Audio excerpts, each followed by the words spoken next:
मेरे प्यारे दोस्तों, कैसे हैं आप। मैं आज फिर से आपके लिए कहानी लेकर आई हूँ और इस कहानी का नाम है घमंडी चील।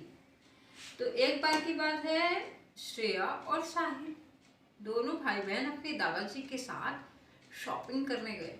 और शॉपिंग के समय श्रेया ने जो है अपने दादाजी से जिद की कि वो महंगी ड्रेस खरीदना चाहती है। तो दादाजी ने कहा कि तुम इतनी महंगी ड्रेस का क्या करोगी। तो श्रेया ने कहा, दादाजी मेरे दोस्त के घर ना पार्टी है और वहाँ पर जब मैं सबसे महंगी और ये इतनी सुंदर ड्रेस पहनकर जाऊँगी तो सारे मुझे ही देखेंगे और वाह वाह करेंगे। तो दादाजी ने उस समय तो कुछ नहीं कहा। दादाजी ने कहा, चलो तुम खरीद लेना। दादाजी ने कहा, जब वे घर जा रहे थे तो चलो मैं तुम्हें एक कहानी सुनाता हूँ। तब दादाजी ने उन्हें कहानी सुनाई जिसका नाम था घमंडी चील। तो कहानी इस तरह से है, एक बार इस दुनिया की सबसे ऊंची चोटी एवरेस्ट पर एक चील रहा करता था और उसे अपने चील होने पर बड़ा ही घमंड था, क्योंकि उसका मानना था कि वह इस दुनिया का सबसे ऊंचा उड़ने वाला पक्षी है।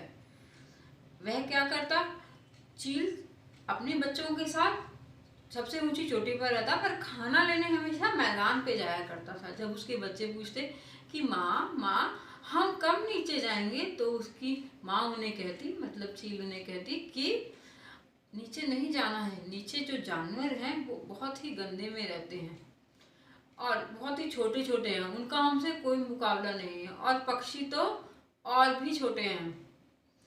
इस तरह से मैं उन्हें टाल देती हूँ।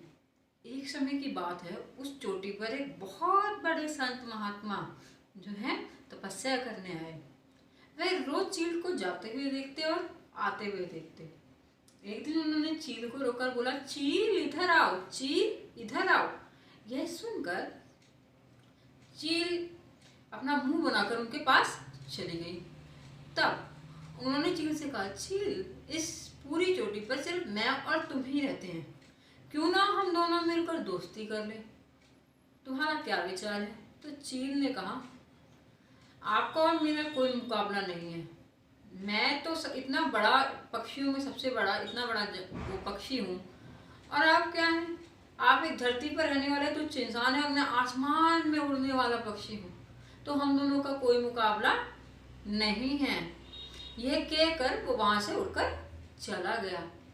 फिर कुछ दिन गुजर जाने के बाद एक दिन वह खाना लेने तो गया, पर उसे आते आते बहुत समय लग गया और उसके बच्चे भूख से कर्राने लगे।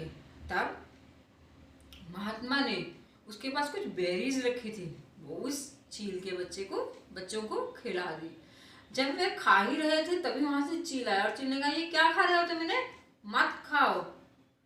पर बच्चों ने कहा कि नहीं माँ, हमें तो बहुत भूख लगी थी, और उन्होंने महात्मा को भी डांटा। महात्मा को कहा कि आप मेरे बच्चों को क्या खिला रहे हैं, आप जैसे तुच्छ इंसान से हमें खाना लेने की कोई ज़रूरत नहीं है, हम तो इस दुनिया के सबसे बड़े जानवर हैं।